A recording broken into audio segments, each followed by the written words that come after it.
الله الصلاة والسلام على رسول الله وعلى من تبع إلى يوم الدين. أعلنت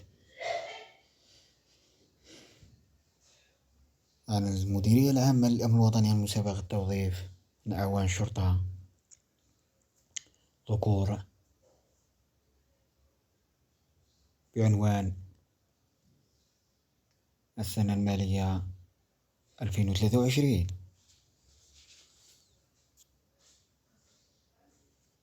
لكل من ولايات قالمة، مستغالم، الطارف وغيرها من الولايات.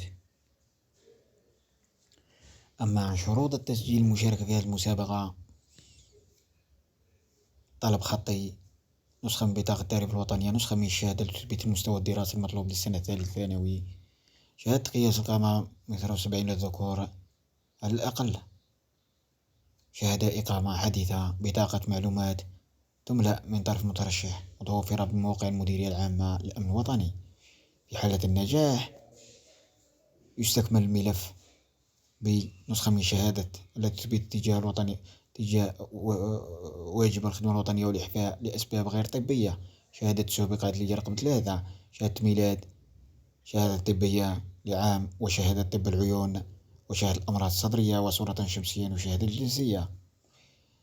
يجب أن يتراوح سن المترشح ما بين 19 و 25 على الأكثر.